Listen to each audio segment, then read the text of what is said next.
একটা মেয়ে ঠিক কতটা নির্লজ্জ হলে টাকার লোভে পড়ে নিজের থেকে 2 বছরের ছোট একটা ছেলেকে বিয়ে করতে পারে। বুড়ি হয়ে নিজের চেয়ে বয়সে ছোট একটা ছেলেকে বিয়ে করতে একটুও বিবেকে বাঁধলো না তোমার?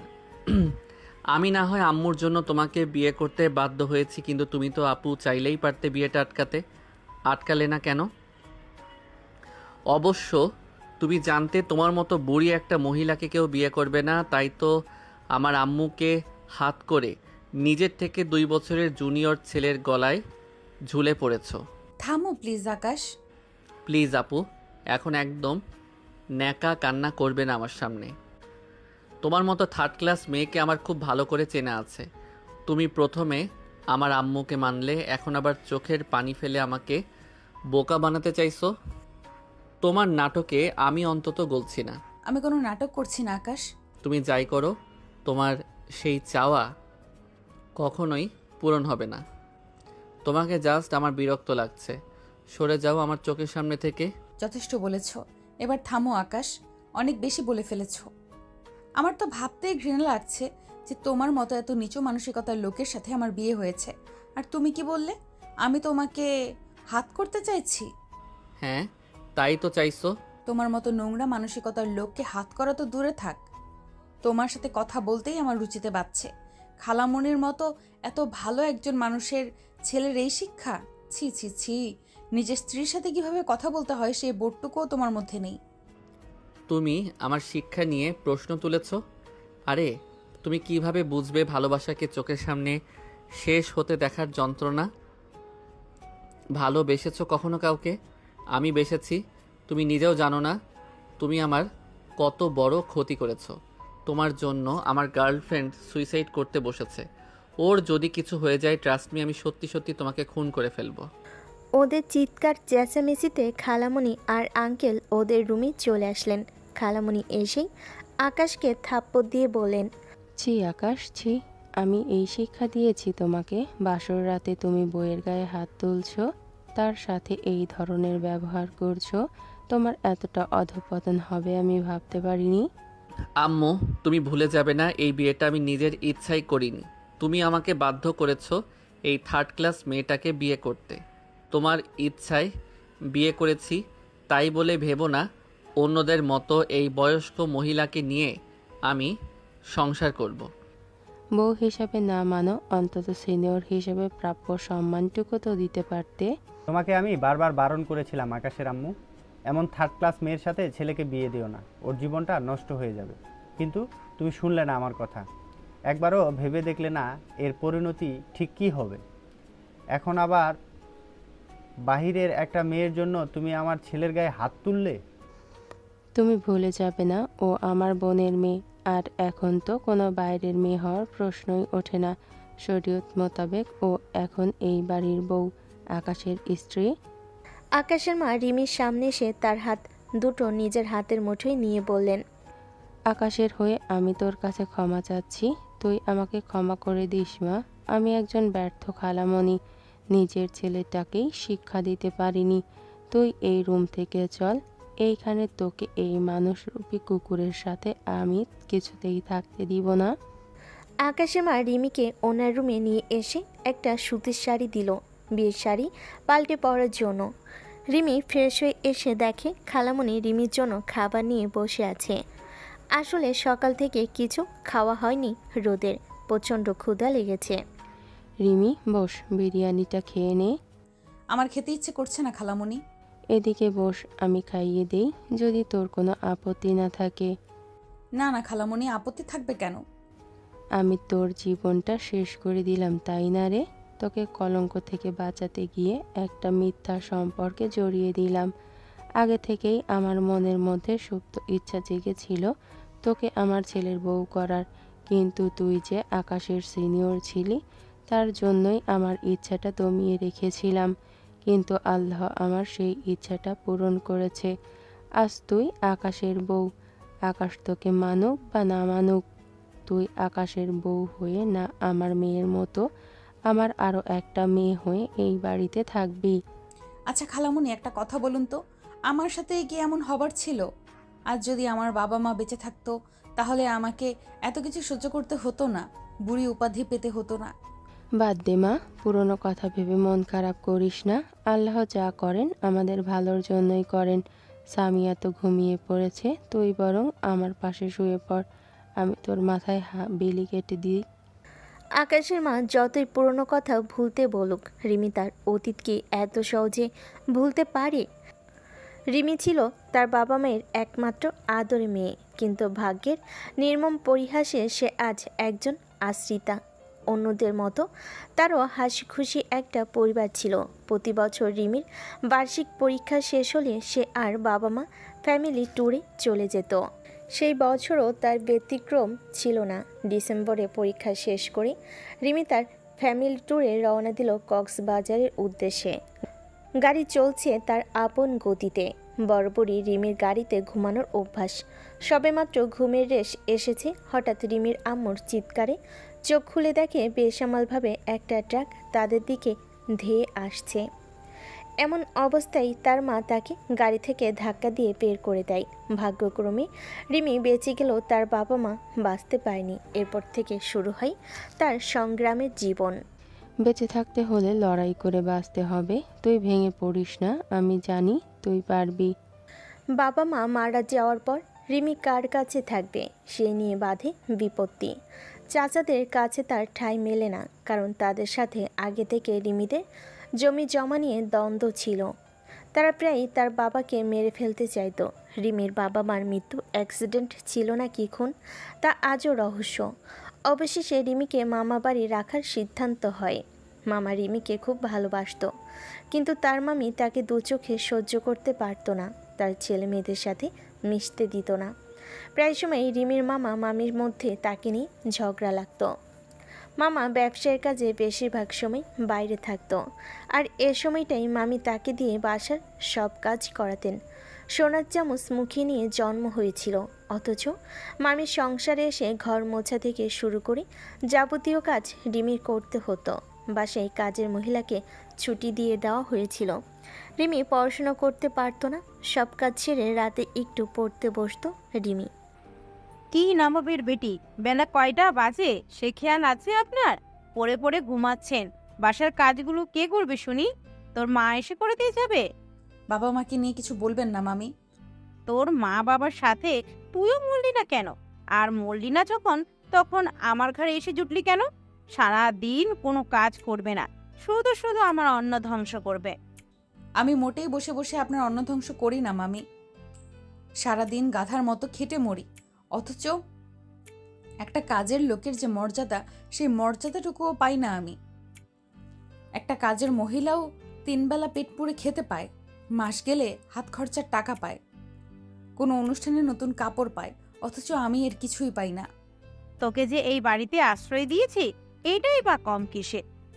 আপনি ভুলে যাবেন না, মা আমার যত সম্পত্তি জমি জমা, এমনকি এই বাড়ির 1/3 আমার মায়ের। মায়ের অবর্তমানে সেসবের মালিক আমি, অথচ আপনারা জমি থেকে চাষ করে হাজার হাজার টাকা ইনকাম করছেন, যার এক কানা করেও আমি পাই না।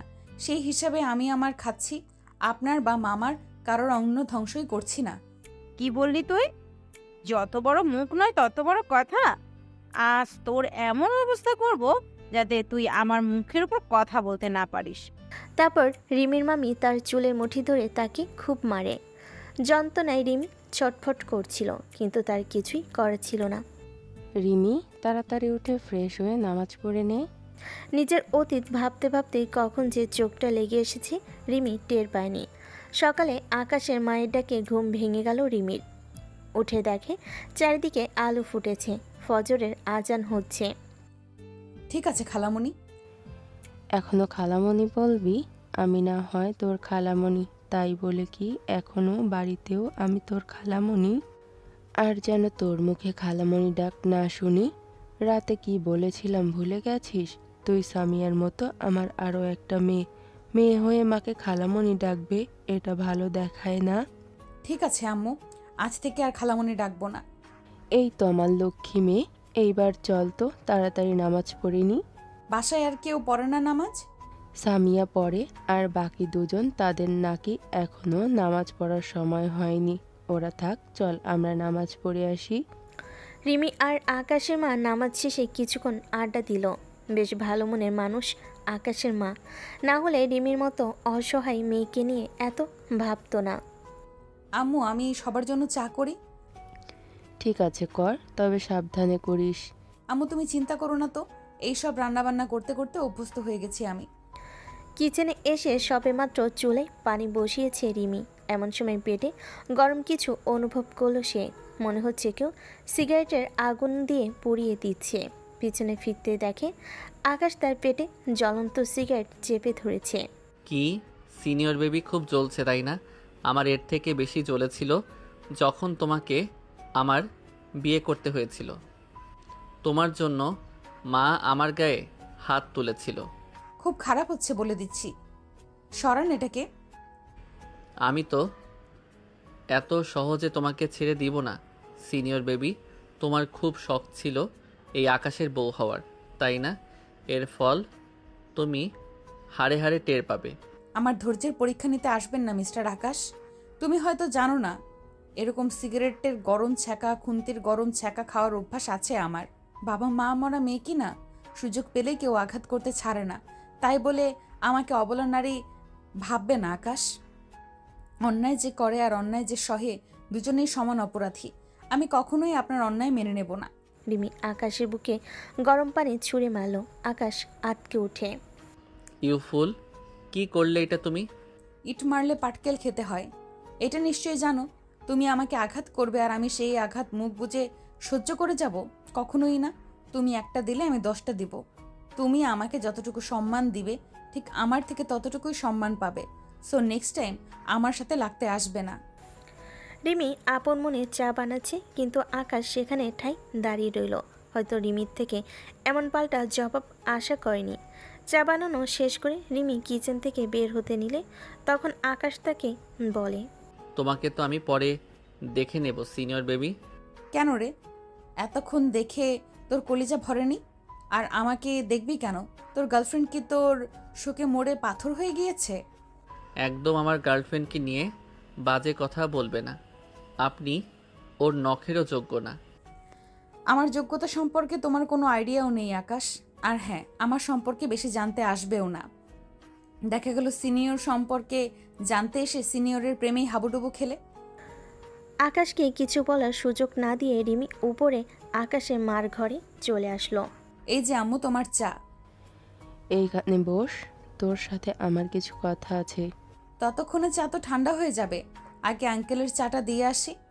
ঠিক আছে যা। তারপর রিমি বসার ঘরে তার খালুকে চা দিয়ে আসতে যায়। আসসালামু আলাইকুম, ভেতরে আসতে পারি আঙ্কেল? তুমি এইখানে কেন এসেছো?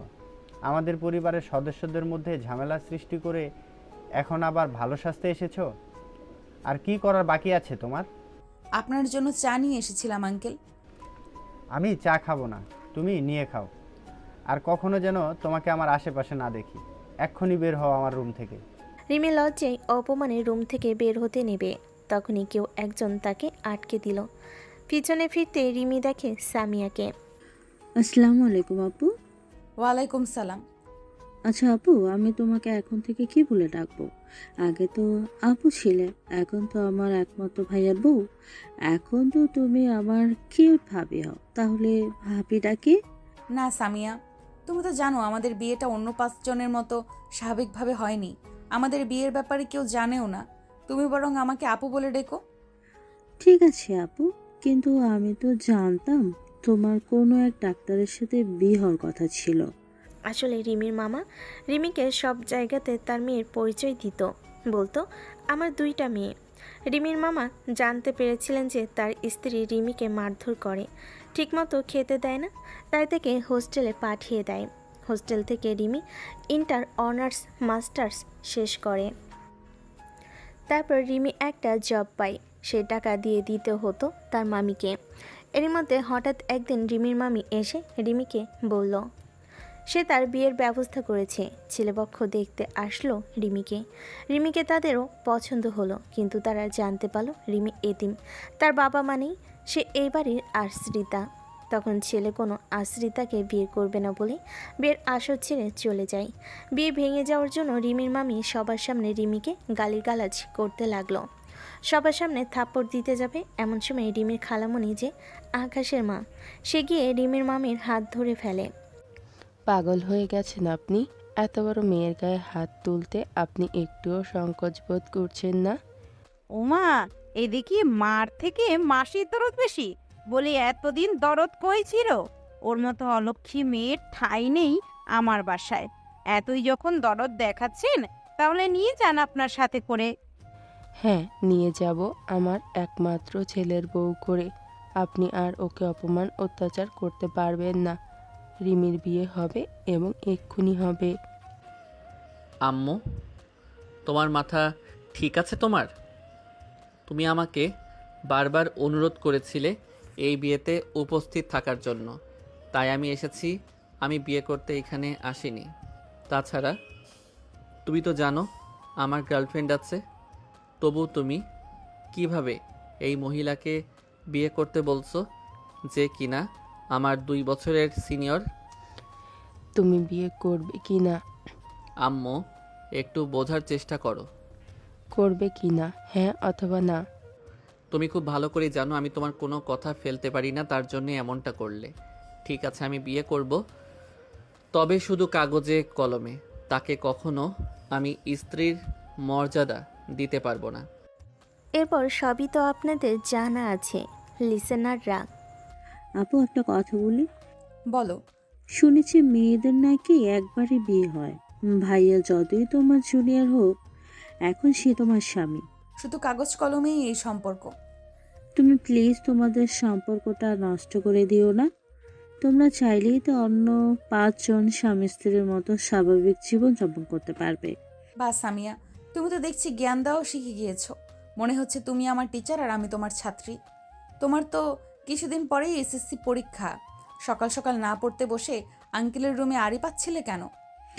আমি তোমার কাছেই যাচ্ছিলাম আপু, হঠাৎ বাবার রুম থেকে চিল্লাচিল্লি শুনে দাঁড়িয়ে গেলাম। তুমি বাবার কথা কিছু মনে করো না। বাবা তোমাদের বিয়েটা মানতে পারেনি।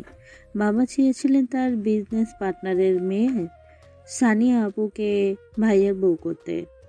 আমার জন্য তা সম্ভব না, তাই না? কিন্তু আম্মু সানিয়া আপুকে পছন্দ করে না। সানিয়া আপু অনেক বেশি আধুনিক, তার উচ্ছৃঙ্খলা, যার আম্মুর পছন্দ নয়। আম্মু সবসময় আফসোস করতো, বলতো, ইস, রিমির মতো এমন একটা মেয়েকে যদি আমার আকাশের বউ করতে পারতাম। হ্যাঁ, আম্মু সে কথা আমাকে বলেছে। আম্মু একবার চেয়েছিল তোমার মামার কাছে বিয়ের প্রস্তাব নিয়ে যাওয়ার জন্য, কিন্তু তোমার বয়সের কথা চিন্তা করে আবার পিছিয়ে গিয়েছিল। আমার কি মনে হয় জানো, সানিয়া আপু কখনো ভাইয়াকে ভালোবাসেনি। ভালোবাসে ভাইয়ার টাকাকে। ভাইয়াকে শুধুমাত্র তার সাথে ব্যবহার করেছে। যখনই স্বার্থ হাসিল হয়ে যাবে ভাইয়াকে, তখন আর কোনো প্রয়োজন পড়বে না। সানিয়াই তোমার ভাইয়ার গার্লফ্রেন্ড, তাই না? হ্যাঁ, শুনেছি উনি মডেলিং করে। আমার তো মনে হয় না উনি কিছু অ্যাচিভ করতে পারবে বলে। ও মা, কি বলো? এত বড় একজন মডেলের ব্যাপারে এইরকম কি করে বলতে পারো? আবুর যে বাজে ব্যবহার, একটু কোমর দুলে হেঁটে, তার যে কি অহংকার। তোমার ভাই তো খুব এক্সাইটেড, তার গার্লফ্রেন্ড মিস ওয়ার্ল্ড হবে। তখনই সেখানে আকাশ আসে আর সামিয়াকে রিমির সাথে কথা বলতে দেখে বলে, কিরে সামিয়া, তুই সকাল সকাল পড়তে না বসে এই বুড়ি মহিলার সাথে কিসের এত গল্প করছিস? ও নিশ্চয়ই তোকে কুবুদ্ধি দিচ্ছে। এই বুড়ি মহিলার থেকে সাবধান থাকবি। ভাইয়া, কাকে বুড়ি বলছো তুমি? আমার মনে হয় তোমার চোখই বুড়ো হয়ে গেছে। তুমি জানো আপুর জন্য ভার্সিটির কত ছেলেরা পাগল? হ্যাঁ, বুড়ির জন্য বুড়োরা পাগল। ভাইয়া, তুমি কিছু জানোই না। একবার তো আমাদের স্কুলের সাংস্কৃতিক অনুষ্ঠানে একটা জুনিয়র ছেলে আপুকে পুরো স্কুলে ক্যাম্পাসের সামনে প্রপোজ করেছিল। যেই না চেহারা, নাম রাখছে তার পেয়ারা। সিনিয়র বেবি, তুমি আমার সাথে আমার রুমে চলো। কেন? বারে নতুন বউয়ের সাথে বাসর পালন করব, তাই রাতে তো কিছু করতে পারিনি, তাই দিনে করব। তাড়াতাড়ি রুমে আসো। আমি তোমার কোনো কথা শুনতে বাধ্য নই। কিভাবে বাধ্য করতে হয় আমার খুব ভালো করেই জানা আছে সিনিয়র বেবি। আমি যখন বলেছি যাব না, তো যাবই না। রিমির সম্পূর্ণ কথা শেষ হওয়ার আগেই আকাশ রিমির হাত ধরে টানতে টানতে ওর রুমে নিয়ে গিয়ে দরজা বন্ধ করে দেয়। তারপর আকাশ শার্টের বোতাম খুলতে খুলতে রিমির দিকে আগাতে লাগলো। এ কি, কোন ধরনের অসভ্যতামি শুরু করেছেন? দরজা কেন লাগিয়েছো আর তুমি শার্টের বোতাম খুলছো কেন? তোমাকে দেখাতে। ছি ছি, আমি কি তোমার বডি দেখতে চেয়েছি? ডার্টি মাইন্ডেড লোক একটা। I hate your dirty mind. তোমাকে এটাই দেখাতে চাচ্ছি যে তুমি গরম পানি ছুঁড়ে আমার বুকের কি অবস্থা করেছো। দেখো কি রকম লাল বর্ণ ধারণ করেছে। তুমি কিভাবে পারলে ওই রকমভাবে গরম পানি ছুটতে? বাপরে, নিজের বেলায় 4 আনা আর পরের বেলায় 16 আনা, তাই না? কি? তুমি যে অমানুষের মতো আমাকে সিগারেটের আগুন দিয়ে পুড়িয়ে দিলে, সেই বেলায় কিছুই না। তোমাকে গরম পানি ছুঁড়েছি, বেশ করেছি। নেক্সট টাইম এই আঘাতই তোমাকে মনে করিয়ে দিবে আমার সাথে লাগতে আসার পরিণতি। আচ্ছা, নিজেকে খুব বাহাদুর মনে করছো? এখন দরজা খুলো, আমি বের হব। কি হলো, কথা কানে যায় না? আকাশ দরজা খুলল না, এমন একটা ভান ধরল যে রিমির কথা তার কানেই যায়নি। ঠিক আছে, আমি নিজেই খুলে নিচ্ছি। তারপর রিমি দরজা খুলতে বলে যেই না দরজা খুলতে যাবে, তখনই আকাশ পেছন থেকে রিমির হাত মুচড়ে দিয়ে বলল, এত তাড়াতাড়ি আমি তোমাকে ছাড়ছি না সিনিয়র বেবি। আঘাত যখন তুমি দিয়েছো, মলমও তুমিই লাগাবে। আমি কেন? আপনার মডেলিং করা গার্লফ্রেন্ডকে ফোন করুন, সে এসে আদর সোহাগ দিয়ে ক্ষত সারিয়ে তুলবে আপনার। তোমার ওই নোংরা মুখে তুমি আমার গার্লফ্রেন্ডের নাম নেবে না একদম। শুধুমাত্র তোমার জন্য সানিয়া আজ হসপিটালে মৃত্যুর সাথে পাঞ্জা লড়ছে। এর জন্য তুমি দায়ী। সানিয়ার যদি সত্যি কিছু হয়ে যায়, আমি কিন্তু তোমাকে ছেড়ে কথা বলবো না। ও মা গো, টুরু লাভ! তোমার টুরু লাভ কখনোই তোমাকে ভালোবাসেনি। একদম ওর নামে আজে বাজে কিছু বলবে না। না, তোমার গার্লফ্রেন্ড তোমাকে বলেছে সে সুইসাইড করতে বসেছে, কিন্তু তুমি কি সচোখে দেখেছো? দেখোনি তো। দেখার প্রয়োজন পড়েনি, কারণ আমি তাকে বিশ্বাস করি। না দেখেই তোমার গার্লফ্রেন্ডের অ্যাকাউন্টে হাজার হাজার টাকা ট্রান্সফার করেছো। This is the main point. তোমার গার্লফ্রেন্ড কখনো তোমাকে চায়নি, চেয়েছে তোমার টাকা। তুমি না জেনে কারো ব্যাপারে এভাবে মন্তব্য করতে পারো না। এখন তোমার মনে প্রশ্ন জাগতে পারে, আমি তোমার ব্যাপারে এত কিছু কিভাবে জানলাম? আম্মু শুধুমাত্র আমার খালামণি নয়, আমার একজন ভালো বন্ধু ছিল। আপনার প্রত্যেকটা কথা আম্মু আমার সাথে শেয়ার করতো। আপনার নারী নক্ষত্র জেনেই আপনাকে বিয়ে করেছি। রিমি ম্যাম, আপনি খুব ভালো লেকচার দিতে পারেন। অনেক লেকচার শুনিয়েছেন। এবার দয়া করে ফ্রিজ থেকে বরফ নিয়ে এসে আমার ক্ষত স্থানে লাগিয়ে দিন। আমার টাকা পড়েনি, আমি পারবো না। নিজের কাণ্ড নিজে করে নাও। বিয়ে করেছি কি নিজের কাজ নিজে করার জন্য? তার উপর আবার সিনিয়র বউ বিয়ে করেছি, ভাবছি ব্যবসা বাণিজ্য সব বাদ দিয়ে বউয়ের টাকায় বসে বসে খাবো। রিমি কিছু বলতে যাবে তার আগে দরজায় টোকা পড়ল। সামিয়া রুমের বাইরে থেকে বলল, আপু, তুমি কি ভেতরে আছো? ভাইয়ের সাথে কিসের এত গল্প করছো, তাও আবার দরজা বন্ধ করে দিয়ে? কিছু হয়েছে কি? আম্মু এক্ষুনি ডাকছে তোমাকে, তাড়াতাড়ি আমার রুমে এসো। ঠিক আছে সামিয়া, তুমি যাও, আসছি আমি। তুমি কোথাও যাচ্ছ না সিনিয়র বেবি। আগে আমার ক্ষত স্থানে বরফ লাগিয়ে দাও। আমি পারবো না, আম্মু ডাকছে, আমি আসছি। রিমি আর সেই ঘরে একদণ্ড দাঁড়ালো না। আকাশের আম্মুর কাছে এসে জিজ্ঞেস করলো, আম্মু ডেকেছো? হ্যাঁ বস, তোদের বিয়েটা যেহেতু হুট করে হয়ে গিয়েছে, কেউ তোদের বিয়ের ব্যাপারে জানে না, তাই আমি চাচ্ছিলাম ছোটোখাটো একটা বউ ভাতের আয়োজন করতে। তোর মামা মামি ও তো আমাদের বাসায় আসে না বহুদিন, এই সুযোগে তাদেরও দেখা হয়ে যাবে। না না আম্মু, শুধু শুধু কি দরকার আছে মানুষ আসানোর? আমাদের সমাজ নিজের চেয়ে বয়সে ছোট ছেলেকে বিয়ে করাটা ভালো চোখে দেখে না। যেখানে আমাদের সম্পর্কই ভিত্তিহীন, সেখানে কি প্রয়োজন আছে ঘটা করে লোক জানানোর? ঠিক আছে, তুই যা বলিস তাই হবে। তুই যদি চাস এই কাগজে কলমের সম্পর্ক থেকে বেরিয়ে আসতে, আমি তোর ডিভোর্সের ব্যবস্থা করে দিব। তবে আমি মনে করি ডিভোর্স কোনো সমস্যার সমাধান নয়। আমি চাই তুই আর আকাশ অন্য 5টা স্বাভাবিক কাপলের মতো সংসার কর। আমার ছেলেটা বড্ড অবুঝ, কিন্তু তুই তো ভালো মন্দ সব বুঝিস, তুই ওকে বোঝাবি। ঘুমন্ত মানুষকে জাগানো যায় না। দেখ মা, আকাশ জুনিয়র হলেও এখন তোর স্বামী, তুই কেন তোর স্বামীর অধিকার ছেড়ে দিবি? সোনিয়া ভালো মেয়ে নয় মা, ওর কাজই হচ্ছে বড়লোক ছেলেদের হাত করে তাদের থেকে টাকা হাতিয়ে নেয়া। তুই আকাশের স্ত্রী, তুই চাইলেই পারবি সোনিয়ার থেকে আমার ছেলেটাকে ফিরিয়ে আনতে। তুমি যেহেতু এত করে বলছো, ঠিক আছে আম্মু, তুমি শুধু দেখবে আমার জুনিয়র বরের কি হাল করি আমি। এই সিনিয়রের প্রেমে যদি ওকে হাবুডুবু খাওয়াতে না পারি তো আমার নামও রিমি নয়। হ্যাঁ মা, তুই পারবি। প্রয়োজনে হুজুরের থেকে পড়া পানি এনে খাওয়াবো তোমার ছেলেকে। সারাদিন দেখবে তোমার ছেলে সারাক্ষণ বউয়ের আঁচলের তলায় ঘুরঘুর করবে আর সারাদিন রিমি রিমি করবে। তুমি খালি একটু অপেক্ষা করো। হিহি, পাগল মেয়ে আমার। আমিও চাই আমার অবুঝ ছেলেটার একটু সুবুদ্ধি হোক। তুই যদি আমার ছেলেকে তোর প্রেমের জালে ফাঁসাতে পারিস, আমি তোকে এমন একটা গিফট দিব যা তুই কখনো ভাবতেও পারবি না। ওকে মা, ডিল ডান। তাহলে এখন থেকেই মিশন শুরু করে দে। কিভাবে শুরু করব? একটু ক্লু তো দাও। আমি তো আর আগের সংসার করে আসিনি যে বুঝতে পারবো কিভাবে জুনিয়র বরের মনে প্রেমের আগুন জ্বালানো যায়। সেটাও তোকে বলে দিতে হবে। আচ্ছা বাদ দাও, তুমি বলো তোমার ছেলে আর তোমার বর কি কি খেতে পছন্দ করে। তোমার বর তো আগেই আমাকে বলে দিয়েছে আমি যেন তার আশেপাশে না যাই। এখন আমি রান্না করলে তোমার বর কি আমার হাতে রান্না খাবে? আমার বর করছিস কেন? বাবা হয়ে তোর। খালুজান তো আমাকে বাবা ডাকার অধিকার দেয়নি। আমি বাবা ডাকলে দেখা গেল সে আমাকে ঠাটিয়ে এক চড় মেরে বলল, এই মেয়ে, আমি তোমাকে বাবা ডাকার অধিকার দেইনি। কোন সাহসে তুমি আমাকে বাবা ডাকলে? আরে রিমি, মানুষটাকে যেমন উপরে উপরে শক্ত মনে হয়, ভেতরে কিন্তু ততটাই নরম।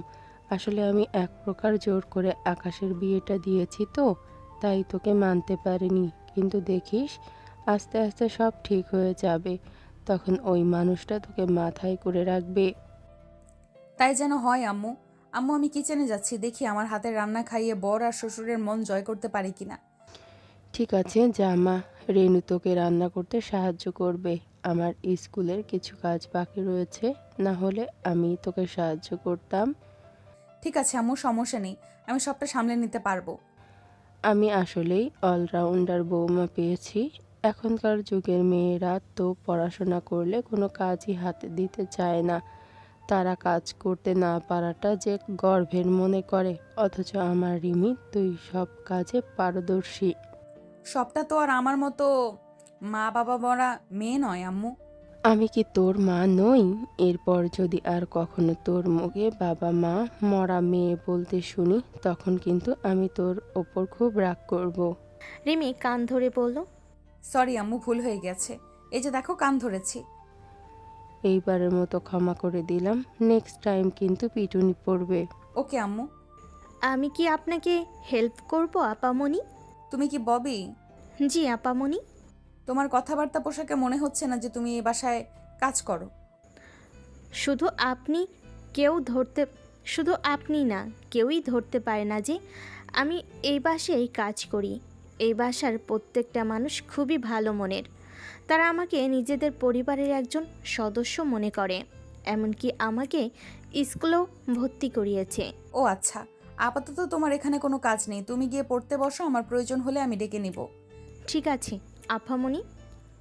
রিমি আকাশের মায়ের থেকে জেনেছে আকাশ আর আকাশের বাবা নারকেল দিয়ে হাঁসের গোস্ত আর ঝরঝরে পোলাও খেতে খুব পছন্দ করে।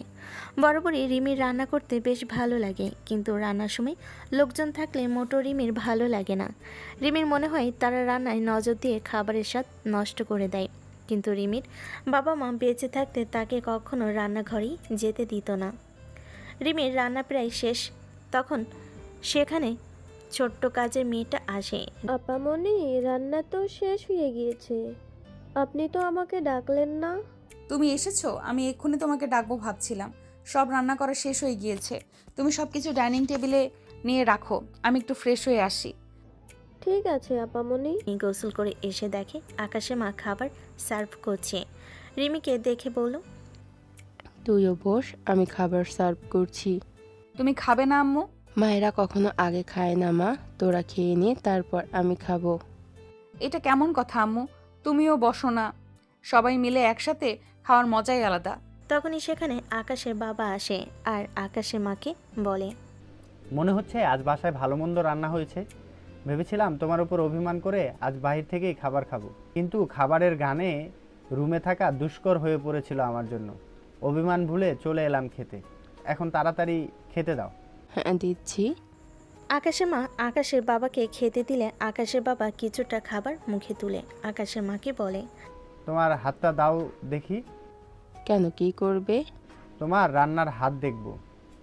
আজ হঠাৎ করেই ভালো রান্না কিভাবে করলে? মনে হচ্ছে নতুন হাতের রান্নার স্বাদ পেলাম। টেবিলে রাখা প্রত্যেকটি রেসিপি আমার পছন্দের। আমি তো হাজারবার বলার পরেও কচুরলতি রান্না করাতে পারিনি। আজ হঠাৎ অধমের দিকে নজর গেল তোমার।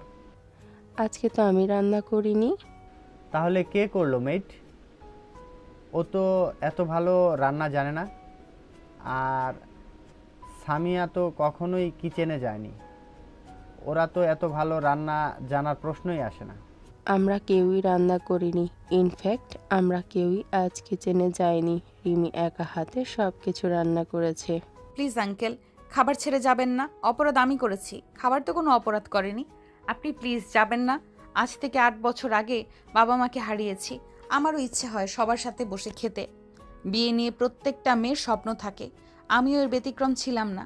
জানেন আঙ্কেল, আমি সব সময় মনকে সান্ত্বনা দিয়ে বলতাম, বাবা মাকে হারিয়েছি তো কি হয়েছে, শ্বশুর শাশুড়ির মাঝে আমি আবারও নতুন বাবা মাকে খুঁজে নিব।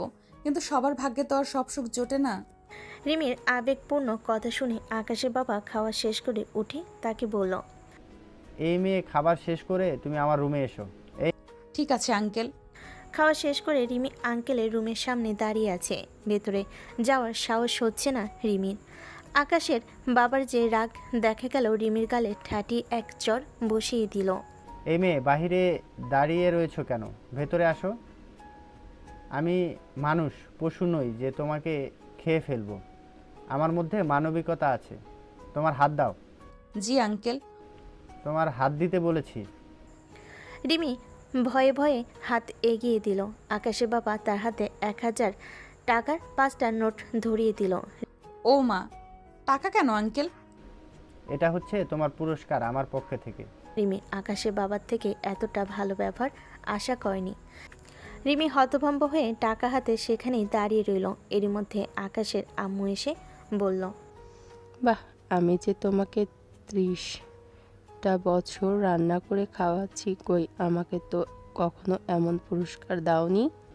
দেখো আকাশের মা, ভালো জিনিসের প্রশংসা করতে আমি কখনো পিছপা হই না। তুমি ইদানিং বুড়ি হয়ে গিয়েছো, রান্নার দিকে তেমন কোনো মনোযোগ দাও না, তাই রান্নার স্বাদটা আগের মতো নেই। এই কি বললে তুমি? আমি বুড়ি হয়ে গেছি?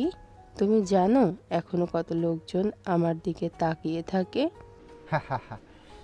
তারা তোমার এই সাদা চুল দেখে এটা ভাবে যে তোমার মতো বুড়ি মহিলা আমার মতো একজন হ্যান্ডসাম বর পেলো কিভাবে। কিছুদিন পর দাদু হয়ে যাবে আর এখনো নিজেকে হ্যান্ডসাম দাবি করছো? দেখেছ আপু, তুমি মাত্র একদিন হয়েছে এ বাসায় বউ হয়ে এসেছো, আর এরই মধ্যে আমাদের বাসার পরিবেশটা পাল্টে গেছে। আস্তে আস্তে দেখো বাবা তোমাকে অনেক ভালোবাসবে। তাই যেন হয়। আমার তো হিংসে হচ্ছে আপু, আমার বাবা মায়ের ভালোবাসার ভাগ বসাবে তুমি। তোমাকে তো এই বাসায় তো রাখছি না সামিয়া। তোমার এসএসসি পরীক্ষা শেষ হলেই আম্মুকে বলে তোমাকে এই বাসায় থেকে বিদায় করে দিব। আমিও আমার ভালোবাসায় তোমাকে ভাগ বসাতে দিব না। আমি তো এত তাড়াতাড়ি বিয়ে করব না আপু। আমি তো তোমার মতো একজন আত্মনির্ভরশীল নারী হব। বাহ, ভালোই প্ল্যান করেছো। আপু তুমি বরং চটপট আমাকে ফুপি বানিয়ে দাও। সামিয়া এই কথা বলেই এক দৌড়ে নিজের রুমে চলে গেল। রিমিও রুমে চলে আসে। রুমে এসে দেখে আকাশ কোলের উপর ল্যাপটপ বসিয়ে কাজ করছে। রিমি তড়িঘড়ি করে ল্যাপটপ সরিয়ে আকাশের কোলের উপর বসে পড়ল। সিনিয়র বেবি, তোমার সাহস কিন্তু বেড়েই চলেছে। সকালের ঘটনা কি তুমি ভুলে গিয়েছো? তোমার সাহস হলো কি করে আমার কোলে বসার? কোলে বসেছি, বেশ করেছি। তুমি আমার বিয়ে করা বর। শুধু কোলে নয়, তোমার ঘাড়ে বসারও অধিকার রাখি আমি। প্রিয়, আচ্ছা তাই। আর আজ থেকে আমি এই রুমে এক বিছানায় থাকবো। ইম্পসিবল। ভুলেও আমার ধারে কাছে আসবে না, যেখানে আছো সেখানেই থাকো। ওমা, বিয়ে করেছি কি বর ছেড়ে দূরে থাকার জন্য? তার উপর বর যদি জুনিয়র হ্যান্ডসাম হয় তাহলে তো কোনো কথাই নেই। সিনিয়র বেবি, তুমি নামো তো আমার কোল থেকে। যেই মুটকি তুমি আমার হাড্ডি গুড্ডি ভেঙে গুঁড়ো গুঁড়ো হয়ে গেল। কি আমি মুটকি? কোনো সন্দেহ আছে? রিমি কোনো জবাব না দিয়ে হঠাৎই আকাশকে চুমু দিল। এটা কি করলে তুমি সিনিয়র বেবি? সরি, আমি আসলে অতি খুশি হয়ে দিয়ে দিয়েছি। আশ্চর্য, মুটকি বলে খুশি হওয়ার কি আছে? আমার কতদিনের ইচ্ছা কেউ আমাকে মুটকি বলবে আর আমি মুটকি কথাটা শুনে আমার কান দুটো সার্থক করব। মাথা ঠিক আছে তোমার? আজ তুমি আমার সেই চাওয়াটা পূরণ করেছো। আমার স্বাস্থ্যের জন্য সবাই আমাকে শুটকি বলে খ্যাপাতো, এমনকি মানুষজন আমার দিকে ফেলফেল করে তাকিয়ে ভাবতো এটি কি মানুষ নাকি হাড্ডির বস্তা। যাক, আজকের এই খুশিতে তোমাকে একদিন ট্রিট দিয়ে দিব। তোমার হাতে কি সিনিয়র বেবি? নিশ্চয়ই বাবা ডেকে নিয়ে কেলানি দিয়েছে। বাবা একদম উচিত কাজ করেছে। জি না, আঙ্কেল পুরস্কার স্বরূপ আমাকে 5,000 টাকা দিয়েছে। টাকার কথা শুনতেই আকাশ চৌ মেরে রিমির হাত থেকে টাকা নিয়ে গেল। তুমি আমার টাকা নিলে কেন? এই টাকাটা আঙ্কেলের থেকে আমার প্রথম পাওয়া। আমার কাছে এই 5 টাকার মূল্য 5 কোটি টাকার সমান। 5 কোটি টাকা কখনো চোখে দেখেছো? তুমি আমার টাকা ফেরত দাও বলছি। আমার এখন টাকার প্রয়োজন, তাই নিয়েছি। তোমাকে পরে শোধ করে দিব। কিন্তু রিমি তার কথা শুনল না। সেও সুযোগ বুঝে আকাশের হাত থেকে টাকাটা নিয়ে নিল। মিস্টার আকাশ, তুমি যদি বাগানের কচু হয়ে থাকো, আমিও গাছের বাতাবি লেবু। আমার সাথে টক্কর দেওয়া এত সহজ নয় জুনিয়র বর। আরে সিনিয়র বেবি দাও না, পরে তোমাকে দিয়ে দিব। আমার টাকার প্রয়োজন আছে এখন। তোমার টাকার প্রয়োজন বলতে শুধু সানিয়ার পেছনে ফালতু ব্যয় করা, এটা আমি খুব ভালো করেই জানি। আমার টাকা আমি যেভাবে ইচ্ছা, যার পেছনে ইচ্ছা ব্যয় করব। এই ব্যাপারে তুমি বলার কে? আমি তোমার বিয়ে করা বউ, তোমার উপর সম্পূর্ণ অধিকার আছে আমার। এখন থেকে তোমার অ্যাকাউন্টে কোনো টাকা থাকবে না, সব টাকা আমার অ্যাকাউন্টে ট্রান্সফার হবে। মাস শেষে তোমার হাত খরচার টাকা দেব। অনেক টাকা নষ্ট করেছো তুমি, আর নয়। তুমি কিন্তু তোমার লিমিট ক্রস করে যাচ্ছ সিনিয়র বেবি। আমি তোমার কোনো কথা শুনতে বাধ্য নই। তুমি ভুলে যাও কেন? অবাধ্যকে কিভাবে বাধ্য করতে হয় সেটা আমি খুব ভালো করেই জানি। তোমার ফোনের দিকে তাকাও। কিসের ভিডিও এটা? চোখ দুটো কি আছে কি করতে? তুমি নিজের চোখেই দেখো। ছি ছি, এমন একটা নোংরা ভিডিও করতে তোমার একটুও বিবেকে বাঁধলো না? এক্ষুনি ডিলিট করো বলছি। একদম তা হচ্ছে না সোনা। তুমি যদি আমার কথা অনুযায়ী না চলো, এই ভিডিও মুহূর্তের মধ্যে ভাইরাল হয়ে যাবে। তো মিস্টার জুনিয়র, একবার ভেবে দেখো তো, তোমার এই লজ্জাজনক ভিডিও একবার যদি ভাইরাল হয়ে যায়, তোমার নাম, যশ, খ্যাতি, ক্যারিয়ার, এমনকি তোমার গার্লফ্রেন্ডও হাতছাড়া হয়ে যাবে। এখন তোমার কথায় আমায় উঠবস করতে হবে? সেটা তোমার ইচ্ছে। আমার কথা অনুযায়ী চলবে নাকি ভিডিও ভাইরাল করব? গতকাল রাতে লুঙ্গি পরে ঘুমিয়েছিলাম। লুঙ্গিতে আমার দুর্বলতা রয়েছে, আর তুমি আমার সেই দুর্বলতার সুযোগ নিয়েছো। তুমি মোটেও ঠিক করনি সিনিয়র বেবি। কিন্তু তুমি তো আমার কথা অনুযায়ী চলবে না। তার চেয়ে বরং ভিডিওটা আমি ভাইরাল করে দিই, অনেক লাইক কমেন্ট শেয়ার হবে। তোমার ভিডিও ভাইরাল করে আমিও ভাইরাল হয়ে যাব। এক পৌষে কিন্তু শীত যায় না। আমারও সময় আসবে, তখন আমি তোমাকে ঠিক দেখে নিব। উপস জুনিয়র, বিশ্বাস করো আমিও চাই তুমি আমাকে দেখো। আমি তো তোমাকে বারণ করি না দেখতে। দেখো না কেমন মন ভরে দেখো। খুব মজা লাগছে তোমার, তাই না? অবশ্যই। কি করব বলো, সোজা আঙুলে যখন ঘি না ওঠে তখন আঙুল তো বাঁকা করতেই হয়। বিয়ে উপলক্ষে রিমি অফিস থেকে কিছুদিনের ছুটি নিয়েছিল। আজ থেকে আবার তার অফিস জয়েন করতে হবে। খুব সকালে ঘুম থেকে উঠে রিমি নামাজ পড়ে নিল। আকাশ ঘুমিয়েছিলেন, নামাজ পড়তে উঠেছিলেন দেখে রিমি বলল, আকাশ, খুব খারাপ হয়ে যাচ্ছে কিন্তু। তোমার কি অতিরিক্ত ঘুমের কারণে স্মৃতিশক্তি হারিয়ে গেল নাকি? তুমি কি ডিলের কথা ভুলে গিয়েছো? আর একটু ঘুমাতে দাও না। এখন থেকে ঠিক 5 মিনিট সময় দিলাম, এর মধ্যে যেন দেখি তুমি মসজিদে চলে গিয়েছো। আমার কথার অবাধ্য হলে জানো তো কি করব? বেশি কিছু করব না বেবি, শুধু ভিডিওটা ভাইরাল হয়ে যাবে। যাচ্ছি তো সিনিয়র বেবি, এত প্যারা দাও কেন? সোজা করে বললেই তো পারো। আকাশ উঠে ফ্রেশ হয়ে মসজিদে চলে গেল। আর তারপর রিমি ঘুমটা গুছিয়ে কিচেনে চলে গেল। রিমি কিচেনে গিয়ে দেখে আকাশের আম্মু নাস্তা করছে। সে তাকে বলল, গুড মর্নিং আম্মু। Good morning to baby. তুমি কিচেনে কেন আম্মু? আমি তো রান্না করতে আসছিলাম। তুই তো এই 1 সপ্তাহ রান্না করেছিস রিমি। আজকে থেকে তোর আবার অফিসে জয়েন করতে হবে। এখন রান্না করে আবার দিন ভরে কাজ করতে হবে, অনেক কষ্ট হয়ে যাবে তোর। তাই ভাবলাম আমি রান্না করি, তুই বরং ছুটির দিনে রান্না করিস। ঠিক আছে আমার কেয়ারিং শাশুড়ি আম্মু। রিমি নাস্তা সেরে রেডি হয়ে অফিসে চলে গেল। অফিসে এসেই তার স্যারের সাথে দেখা হয়ে গেল। আরে রিমি, কেমন আছো? আলহামদুলিল্লাহ ভালো। আপনি কেমন আছেন স্যার? আমার আর ভালো থাকা হলো কই, বাদ দাও আমার কথা। তোমার সংসার জীবন কেমন চলছে? আপনাকে তো বলা হয়েছিল, আসলেন না কেন বিয়েতে? তোমার চোখের সামনে নিজের ভালোবাসার মানুষকে অন্যের হতে দেখার সাহস আমার ছিল না কুয়াশা। মানে কি স্যার?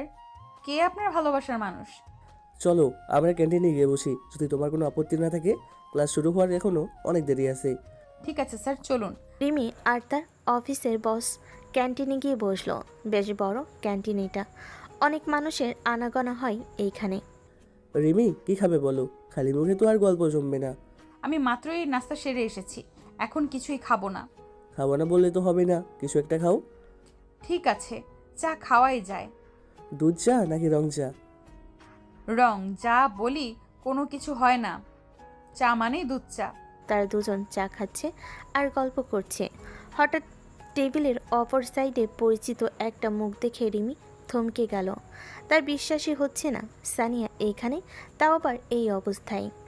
টেবিলের অপর সাইডে আর কেউ নয়, স্বয়ং সানিয়া বসে আছে। শুধু সে একা নয়, তার সাথে ছেলেও বসে আছে। তার সাথে একটা ছেলেও বসে রয়েছে। দুজনেই এমনভাবে চিপকে রয়েছে যেন তারা স্বামী স্ত্রী। কিছুদিন আগে সামিয়া রিমিকে দেখিয়েছিল সানিয়ার ছবি, যার কারণে রিমি চিনতে অসুবিধা হয়নি যে এটা সানিয়া। সানিয়া সুসাইড করেনি, বরং আকাশের থেকে হাজার হাজার টাকা হাতিয়ে নিয়েছে। আর আকাশ সানিয়াকে অন্ধের মতো বিশ্বাস করে। রিমিও ঝটপট কয়েকটা পিক তুলে নিল ওদের। এই কি রিমি, চা খাচ্ছ না কেন? ঠান্ডা হয়ে যাবে তো। এই যে খাচ্ছি।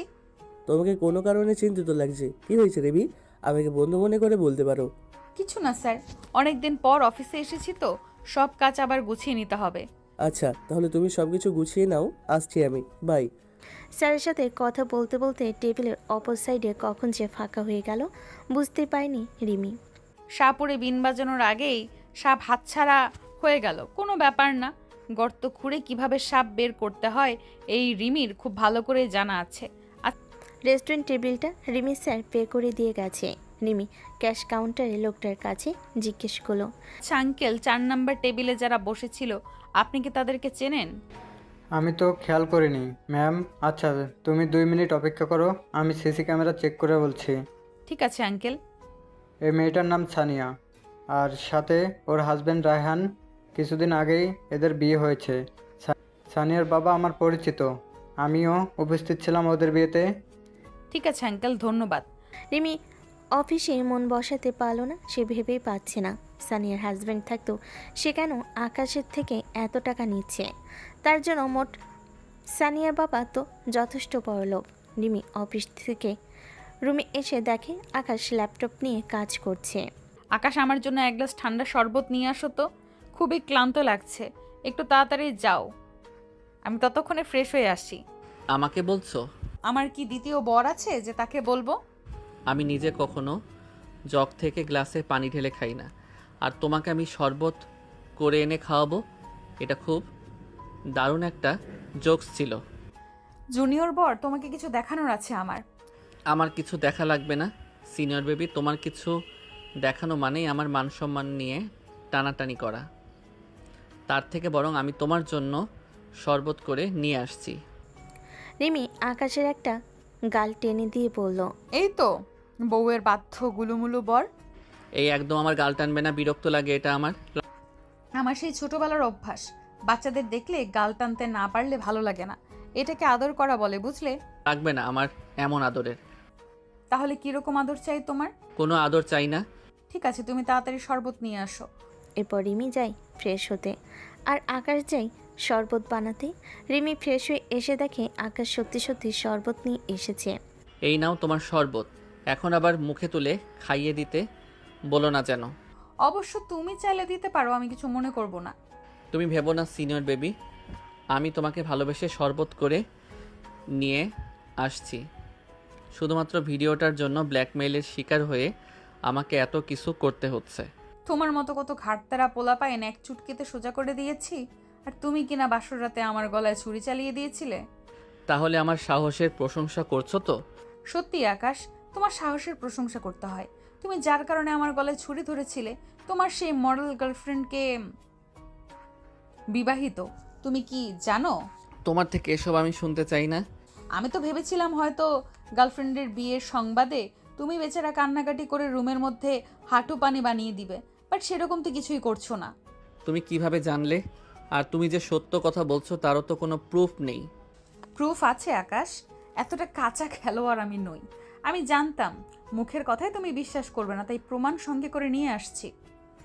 তারপর রিমি ফোন থেকে রেস্টুরেন্টে বসে তোলা ছবি বের করে আকাশকে দেখিয়ে বলল, প্রথমত, স্বামী স্ত্রী না হলে কখনো কেউ এইভাবে ছিটকে থাকবে না। আর দ্বিতীয়ত, এই রেকর্ডটা যা আমি ক্যাশ কাউন্টারের আঙ্কেলের মুখে শুনেছি। দেখো আকাশ, অনেক হয়েছে, আর নয়। এগুলো কি সত্যি? তোমাকে আমি বারবার বলেছি সানিয়া ভালো মেয়ে নয়। ওর থেকে ফিরে এসো প্লিজ। আমি বলছি না আমাকে ভালোবাসার জন্য, স্ত্রীর মর্যাদা দেওয়ার জন্য।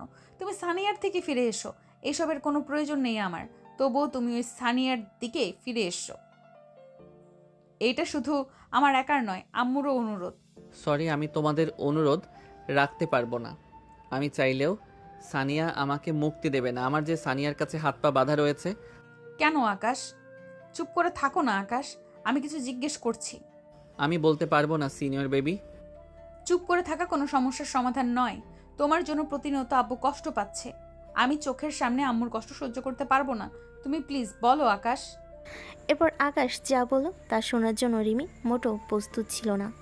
আকাশের সত্য উদ্ঘাটন করতে এসে যে এত বড় একটা সত্যের মুখোমুখি হতে হবে তা রিমি কখনো ভাবেনি। কয়েক বছর আগে আকাশ তখন নতুন নতুন ড্রাইভিং শিখেছে।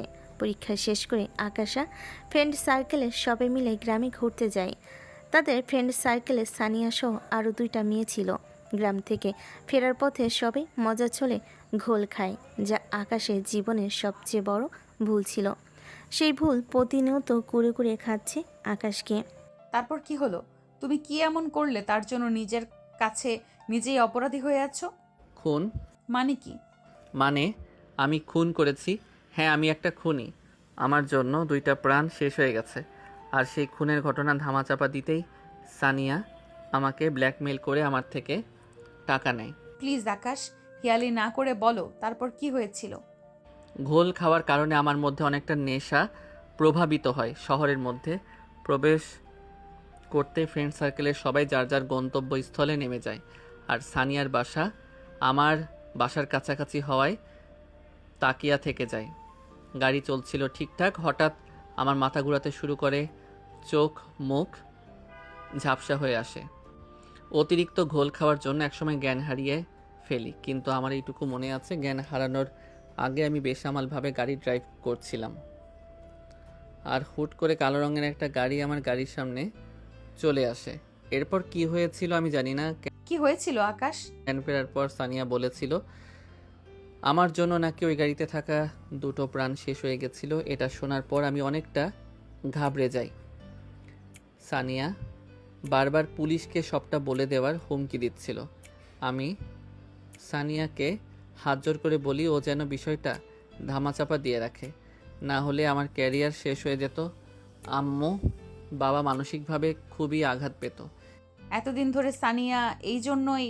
কিন্তু সানিয়া শর্ত দেয় ওকে ওর চাওয়া অনুযায়ী টাকা দিতে হবে। আমিও নিজেকে বাঁচাতে সানিয়ার শর্তে রাজি হয়ে যাই। তাই সানিয়া বলা মাত্র ওর অ্যাকাউন্টে আমার টাকা ট্রান্সফার করতে হয়। আকাশের কথা শুনে রিমি যেন পাথর হয়ে গিয়েছে। তার পুরনো অতীত আবার রিমির সামনে এসে দাঁড়িয়েছে। তার মানে আকাশের কথা অনুযায়ী সেদিন ট্রাকে রিমিদের গাড়ি অ্যাক্সিডেন্ট হয়নি। আকাশের কারণে রিমির আব্বু আম্মুর মৃত্যু হয়েছে। রিমি বিড়বিড় করে বলল, আকাশই কি তাহলে আমার বাবা মার খুনি? তারপরে রিমি মাথা ঘুরে পড়ে যাচ্ছিল। আকাশ ওকে ধরে বলল, সিনিয়র বেবি, কি হলো তোমার? কি তুই স্পর্শ করবি না আমাকে, তুই একটা খুনি। বলছো কি তুমি? সেদিন তোর ফুর্তি করার জন্য অ্যাক্সিডেন্ট আর কারণ নয়, বরং আমাদের গাড়িতে হয়েছিল। ভাগ্যক্রমে আমি বেঁচে গেলেও আমার বাবা মা বেঁচে ফেরেনি। আমায় ক্ষমা করে দাও, আমি কিছুই জেনে বুঝে করিনি। সরি বললেই সবকিছু সমাধান হয়ে যায় না। আমি তোকে ক্ষমা করে দিলেই কি তুই পারবি আমার বাবা মাকে ফিরিয়ে দিতে? পারবি বাবা মায়ের থেকে হারিয়ে যাওয়া ভালোবাসা ফিরিয়ে দিতে? বাবা মা মারা যাওয়ায় মামির কাছে দিন রাত অত্যাচারের শিকার হয়েছি। এমনকি আশ্রিতা ছিলাম বলে বিয়ের আসর থেকে বর চলে গিয়েছিল। পারবি সেই অপমান ফিরিয়ে নিতে? হঠাৎই আকাশ রিমির পা জড়িয়ে ধরে ক্ষমা চাইতে লাগলো। এ কি, তুই আমার পায়ে হাত দিয়েছিস কেন? পা ছাড় বলছি। আমি তোকে না মানলেও তুই আমার স্বামী। স্বামী হয়ে স্ত্রীর পায়ে হাত দেওয়াটা বেমানান দেখায়। তুমি আমাকে ক্ষমা না করা পর্যন্ত আমি তোমার পা ছাড়ি না সিনিয়র বেবি। তুমি আমাকে যে শাস্তি দিবে আমি মাথা পেতে নিব, তবু তুমি আমাকে ক্ষমা করো। তুই যা করেছিস তাতে আদৌ কি তুই ক্ষমার যোগ্য? বলছি তো আমার ভুল হয়েছে। এই ভুলে প্রতিনিয়ত আমি নিজেও শেষ হয়ে যাচ্ছি। কিন্তু তুমি কিভাবে শিওর হলে ওইটা তোমাদেরই গাড়ি ছিল? কারণ কালো গাড়িতে আমরা ছিলাম, আর দুজন লোক আমার বাবা মা ছিল। তুই যা তো এখান থেকে, ভালো লাগছে না আমার। আমাকে একটু একা থাকতে দে। রিমির মন ভালো করার জন্য আকাশ ভাবলো রিমির পছন্দের বিরিয়ানি রান্না করবে, কিন্তু আকাশ তো কোনোদিনও রান্নাঘরে যায়নি। তারপর ভাবলো ইউটিউব থেকে সাহায্য নিয়ে, কিন্তু তারপর শেষ রান্না করতে পারছিল না। শেষমেশ সে তার মায়ের কাছে গিয়ে জিজ্ঞেস করলো, আম্মু বিরিয়ানি কিভাবে রান্না করতে হয়? কেন? তুই জেনে কি করবি? রান্না করব। কি? এটা আমি কি শুনছি? এটা কি সত্যি? এত প্রশ্ন কেন করছো? বললে বলো, না বললে নাই। আরে এত রেগে যাচ্ছিস কেন? তোর যে বিরিয়ানি খেতে মন চাইছে আমাকে বলতে পারতি, আমি রান্না করে দিতাম। আমি খাওয়ার জন্য রান্না করছি না। তাহলে কার জন্য রান্না করতে চাচ্ছিস? সানিয়ার জন্য? না, তোমার একমাত্র সিনিয়র বৌমার জন্য। মানে কি, আমি ঠিক শুনছি তো? হ্যাঁ আম্মু, জোর করে বিয়ে দিয়েছো সিনিয়র একটা বেবির সাথে, যে কিনা তোমার ছেলেকে নাকে দড়ি দিয়ে ঘোরাচ্ছে। এখন আবার তার পুরনো কথা মনে করে মন খারাপ হয়েছে। তাই তার মন ভালো করার জন্য আমার এই সূক্ষ্ম প্রচেষ্টা। আচ্ছা ঠিক আছে, আমি বলছি তুই নোট করে নে। ঠিক আছে আম্মু। অনেক কষ্টে আকাশ রিমির জন্য বিরিয়ানি রান্না করে রুমে নিয়ে আসলো। এসে দেখে রিমি খাটে শুয়ে আছে। সিনিয়র বেবি, আবার কেন এসেছিস? খুব তো কান্নাকাটি করলে, এবার ওঠো তো। তুই আমার সামনে আসবি না আকাশ। যতবার তুই আমার সামনে আসবি ততবার আমার মায়ের চেহারা আমার চোখের সামনে ভেসে উঠবে, আর আমার ততবার মনে হবে আমি একটা খুনির বউ। তুমি আমাকে যা মন চাই বলো, তবুও উঠে দেখো তোমার জন্য কি নিয়ে আসছি। রিমি রেগে গিয়ে আকাশের গালে জোরে থাপ্পড় মেরে দিল। মারলে কেন সিনিয়র বেবি? হঠাৎ রিমি আকাশকে জড়িয়ে ধরে কেঁদে ফেলল। তারপর আকাশের হাত ধরে বলল, আমি কি তোকে বলেছি আমার জন্য হাত পুড়িয়ে বিরিয়ানি রান্না করতে? হাতের কি অবস্থা করেছিস? ফুসকা পড়ে যাবে তো। তুই একটু দাঁড়া, আমি মলম নিয়ে আসছি। মলমের কোনো প্রয়োজন নেই। তোমার জন্য হাত পুড়িয়ে রান্না করলাম, কই একটু মিষ্টি মিষ্টি কথা বলবে? তা নয়তো দিলে ঠাস ঠাস করে চর বসিয়ে। এই জন্যেই কথাই বলে, যার জন্য করলাম চুরি সেই বলে চোর। আমি তো তোকে চুরি করতে বলিনি। তুই একবারই চুরি করতে গিয়েছিস কেন? তোমার মুখে তুই তোকারি শুনতে বেমানান লাগে। প্লিজ তুই করে বলো না। ও মা, এ দেখি ভূতের মুখে রাম রাম। তুই তুকারি বলা কে শুরু করেছিল শুনি? ভুলে গেছিস বাসরাতের কথা? চেনা না জানা না অপরিচিত একটা মেয়ের সাথে অভদ্রের মতো তুই তুকারি করেছিলি। বারবার বাসর রাতের কথা তোলো কেন? সানিয়ার ব্যাপারে তো সবটাই বললাম। ও হয়তো ভেবেছিল আমার বিয়ে হলে ওকে ওর প্রয়োজন অনুযায়ী টাকা দিব না, যার কারণে ও সুইসাইডের মিথ্যা নাটক করেছিল। আর সব মিলিয়ে আমার মাথায় আগুন জ্বলছিল, যার কারণে তোমার সাথে খারাপ ব্যবহার করেছিলাম। তার মানে সানিয়া তোমার গার্লফ্রেন্ড নয়? না, ও আমার ক্লাস ফ্রেন্ড ছিল। ওর মতো ঠকবাজ অর্থলোভী মেয়ে কখন আমার গার্লফ্রেন্ড হওয়ার যোগ্যতা রাখে না। তাহলে তুমি যে বলেছিলে সানিয়া তোমার গার্লফ্রেন্ড, এমনকি আম্মুও বলেছিল। সানিয়া সব জায়গাতেই ওকে আমার গার্লফ্রেন্ড বলে পরিচয় দিত, এমনকি আমাকেও বাধ্য করেছিলে ওকে আমার গার্লফ্রেন্ডের পরিচয় দিতে। আমিও নিজেকে বাঁচাতে সানিয়ার কথা অনুযায়ী চলতে বাধ্য হয়েছি। সামিয়ার সাথে তোমার কবে লাস্ট কথা হয়েছে? গত 2 দিন ধরে সানিয়ার সাথে কোনো প্রকার যোগাযোগ করতে পারছি না। ওর ফোন বন্ধ। হঠাৎ ফোন কেন বন্ধ করলো ও? এখন এত কথা না বলে ঝটপট বিরিয়ানি খেয়ে নাও দেখি। ঠান্ডা হয়ে গেলে বিরিয়ানির স্বাদ পাবে না। তুমি খেয়েছো? খাওয়ার সময় পেলাম কই? তাছাড়া তুমি যে কথা সাথে থাপ্পড় খাইয়েছো, এমনিতেই পেট ভরে গেছে। আপাতত 1 সপ্তাহ না খেলেও চলবে। আমি তো তোমার বাবা মাকে ইচ্ছা করে মারিনি। তুমি কি শিওর এগুলো সব সানিয়ার সাজানো নাটক? নয়তো আমি জানিও না আসলে কি কোনো অ্যাক্সিডেন্ট হয়েছিল নাকি সবটাই সাজানো নাটক, কারণ আমি নেশার ঘরে ডুবেছিলাম। সানিয়া আমাকে যেভাবে বলেছিল আমি সেইভাবেই বিশ্বাস করে নিয়েছিলাম। সরি, আসলে আমি সত্যটা না জেনে বুঝে তোমাকে অনেক কথা শুনিয়েছি। আমার প্রথম থেকেই সন্দেহ ছিল আমার বাবা মায়ের মৃত্যু অ্যাক্সিডেন্ট হয়নি, তাদেরকে পরিকল্পিতভাবে খুন করা হয়েছে। আর আমার ধারণাটাই সত্যি হয়েছে। সেদিন তোমার গাড়িতে আমার বাবা মায়ের অ্যাক্সিডেন্ট হয়নি। হয়তো। আমার মনে হয় সানিয়া তোমাকে ঘোলের সাথে নেশা জাতীয় দ্রব্য মিশিয়ে খাইয়েছিল, কারণ ঘোল খেলে এতটাও নেশা হয় না। এর পেছনে নিশ্চিত সানিয়ার কোনো হাত রয়েছে, আর যেখানে তুমি শুধুমাত্র দাবার গুটি হিসেবে ব্যবহৃত হয়েছো।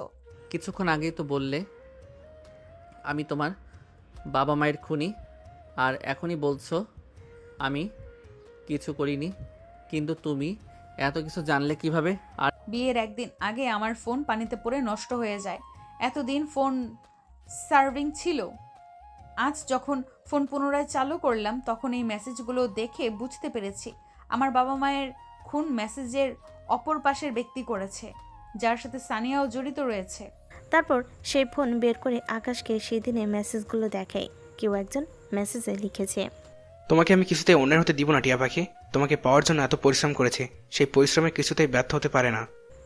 পরের দিনও লোকটা আরও একটা মেসেজ পাঠিয়েছে, আমি ব্যর্থ হয়ে গেলাম, পারলাম না বিয়েটা আটকাতে। আমি চেয়েছিলাম তোমার বিয়ে ভেঙে দেওয়ার পর সবাই যখন তোমাকে আঙুল তুলবে তোমার দিকে, ঠিক তখনই আমি ভালো মানুষ সেজে তোমার সামনে যাব, তোমাকে বিয়ে করে আমার করে নিব।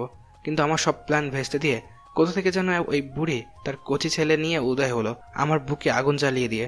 তুমি হয়তো এতক্ষণে বাসরে মগ্ন হয়ে গেছো। বিশ্বাস করো পাখি, আমার কলিজা ছিঁড়ে যাচ্ছে। মনে হচ্ছে তোমার ওই জুনিয়র বরকে ঠিক সেইভাবে মৃত্যু দেই যেভাবে তোমার বাবা মাকে দিয়েছিলাম। বাহ, এ তো দেখছি তোমার সাইকো প্রেমিকার জন্য বাবা মাকে খুন। ভাবা যায় কত ভালোবাসে তোমাকে। রিমি আবারও কাঁদতে বসলে আকাশ বলে, এ কি সিনিয়র বেবি, তুমি কান্না করছো কেন? আমি তো মজা করছিলাম। দেখো যা হবার তা তো হয়ে গিয়েছে। আমরা এখন চাইলেও আঙ্কেল আন্টিকে ফিরিয়ে নিয়ে আসতে পারবো না, কিন্তু আঙ্কেল আন্টির খুনিকে বের করে ঠিক শাস্তি দিতে পারবো। তুমি চিন্তা করো না সিনিয়র বেবি, আমি আছি তোমার সাথে। আর সানিয়ার সাথে আমারও অনেক বোঝাপড়া বাকি আছে। এখন ঝটপট চোখের পানি মুছে তাড়াতাড়ি খেয়ে নাও তো। তুমিও তো খাওনি, আর হাতের যা অবস্থা মনে হয় না হাত দিয়ে খেতে পারবে। হা করো, আমি খাইয়ে দেই। তাদের খাওয়া দাওয়া শেষ হলে আকাশের জরুরি একটা কল আসে, এসে বাইরে কথা বলতে চলে গেল। আর রিমি আকাশের আম্মুর রুমে গিয়ে অফিসের বিষয়ে আলোচনা করতে লাগলো। রাতে ঘুমাতে এসে রিমি দেখলো আকাশ সোফায় ঘুমানোর জন্য গোছাচ্ছে। বিয়ের পরের দিন থেকে রিমি আর আকাশ একই রুমে থাকলেও একই বিছানায় থাকে না। রিমি বিছানায় থাকে আর আকাশ সোফাতে। রিমি আকাশকে বলল, আকাশ তুমি বিছানায় শুয়ে পড়ো, আমি বরং সামিয়ার সাথে বা অন্য কোনো রুমে ঘুমিয়ে পড়বো। এত বড় একটা বিছানা থাকতে তুমি অন্য রুমে কেন যাবে সিনিয়র বেবি? তোমার চোখে ঘুমাতে কষ্ট হবে, এখন যা শীত পড়েছে। তুমি যদি চাও আমরা বেড শেয়ার করতেই পারি। Are you sure? একদম শিওর। ফ্রিতে সার্কাস দেখতে হবে না তো? একদমই না, আজকে ট্রাউজার পরেছি, সো সার্কাস দেখানোর কোনো চান্সই নেই। ঠিক আছে তুমি শুয়ে পড়ো। আগামীকাল আমার অফিস খোলা, কিছু কাজ আছে, সেই দিনই তারপর শুয়ে পড়বো। ঠিক আছে, গুড নাইট সিনিয়র বেবি। এই দাঁড়িয়ে যাও। আবার কি হলো সিনিয়র বেবি? তুমি যে শুতে যাচ্ছ, মশারি কে টানাবে? এতদিন তো তুমি টানিয়েছো, তাহলে আজ প্রশ্ন উঠছে কেন? এতদিন আমি বিছানায় একা ছিলাম, তাই মশারি আমি টানিয়েছি। আজকের থেকে যেহেতু তুমিও থাকবে, তাই সপ্তাহে 4 দিন আমি মশারি টানাবো আর বাকি 3 দিন তুমি টানাবে। সো তাড়াতাড়ি মশারি টানিয়ে শুয়ে পড়ো। আর হ্যাঁ, তোমার মুখে যেন আর কখনো অন্য কোনো মেয়ের নাম না শুনি। বিয়ে হয়েছে, এখন নজর ঠিক করতে শিখো। আমি নজর ঠিক করবো আর তুমি ওই সাইকোর সাথে ইটিস পিটিস করবে, তাই তো? ইটিস পিটিস আবার কি? এটা বলে কি বোঝাতে চাইছো? ওই সাইকোকে তো আমি ঠিক খুঁজে বের করব। আমার থেকে বাবা মাকে কেড়ে নিয়েছে, এত সহজে ওকে আমি ছেড়ে দিব ভেবেছো? কখনো না। তারপর রিমি অফিসের কাজে ব্যস্ত হয়ে পড়ে আর আকাশ ঘুমিয়ে যায়। রিমি সবেমাত্র কয়েকটা ফাইল রেডি করেছে, হঠাৎ মেসেঞ্জারের টুং শব্দে ধ্যান ভেঙে গেল। সেই সাইকোর নাম্বার থেকে একটা মেসেজ আর একটা ছবি এসেছে। ছবিটা স্পষ্ট দেখা যাচ্ছে না। মেসেজে লেখা ছিল, টিয়া পাখি, খুব শীঘ্রই তোমাকে আমার জন্য আবারও লাল শাড়িতে পড়তে হবে। তোমার আর আমার মাঝে কোনো থার্ড পার্সনকে আমি অ্যালাউ করব না। তোমার ওই জুনিয়র বরেরও ঠিক এই ছবিটার মতো হাল করব। রিমির হাত পা কাঁপছে। ফোনের স্ক্রিনে ছবিটা শো করার সাথে সাথেই এক পলক ছবির দিকে তাকিয়ে রিমি এক চিৎকার দিয়ে অজ্ঞান হয়ে নিচে পড়ে গেল। আকাশের সবেমাত্র চোখ লেগে এসেছিল। হঠাৎ রিমির চিৎকারে তড়িঘড়ি করে উঠে দেখে রিমি মেঝেতে অজ্ঞান হয়ে পড়ে আছে। আকাশ কি করবে বুঝে উঠতে পারছে না। এত রাতে তার মাকে ডাকা ঠিক হবে না ভেবে নিজেই রিমির কাছে গেল। সিনিয়র বেবি কি হলো তোমার? কিছুক্ষণ আগেও তো ভালো ছিলে, হঠাৎ কি হয়ে গেল? আকাশ পানি নিয়ে এসে রিমির মুখে ছিটিয়ে দিতে রিমির জ্ঞান ফিরল। সিনিয়র বেবি ঠিক আছো তুমি? কি হয়েছিল তোমার? হঠাৎ করে জ্ঞান হারালে কেন? কাটা হাত সায়ান। কিসের কাটা হাত আর কোথায়? ওই সাইকো একটা কাটা হাতের ছবি পাঠিয়েছে। কার হাতের?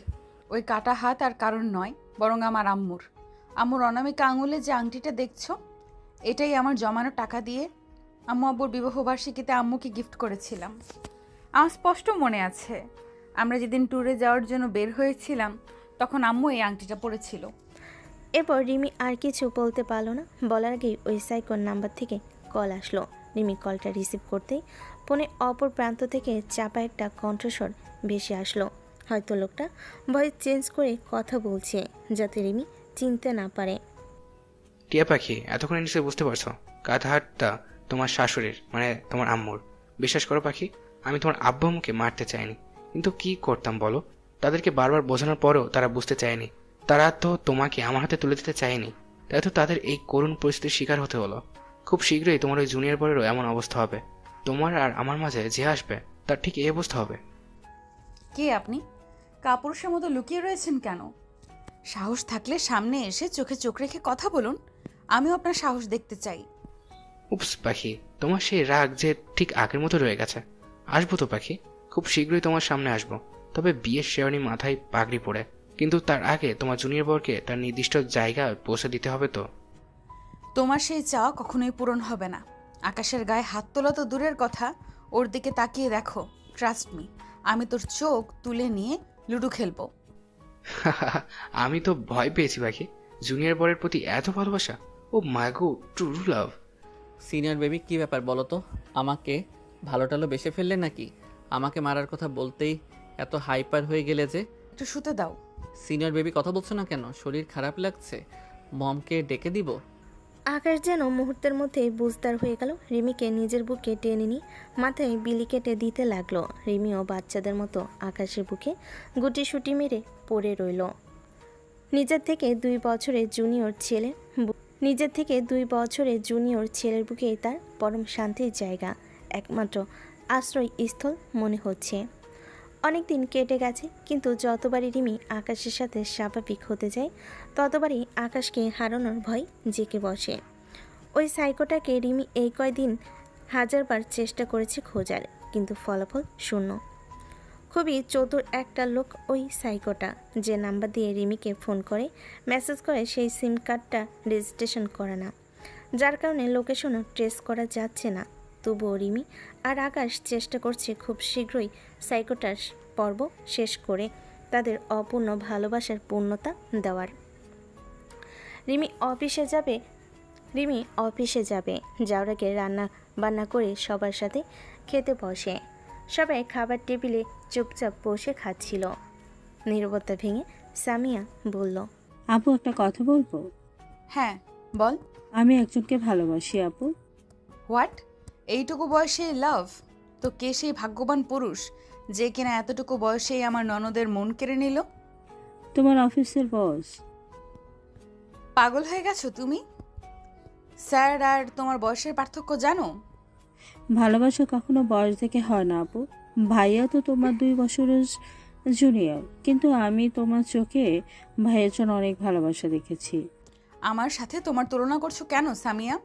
তাছাড়া আম্মু কখনো এই সম্পর্ক মেনে নেবে না। আমি তো তোমার কাছে এতদিন কিছু চাইনি। প্লিজ আপু, আমার এই চাওয়াটুকু তুমি পূরণ করো। ঠিক আছে, দেখছি আমি কি করা যায়। সামিয়া খুশিতে রিমিকে চুমু খেয়ে বলল, আই লাভ ইউ আপু। Love you two. রিমি রান্নার পর্ব শেষ করে সকাল সকাল নাস্তা সেরে স্কুলে যাওয়ার জন্য রেডি হচ্ছে।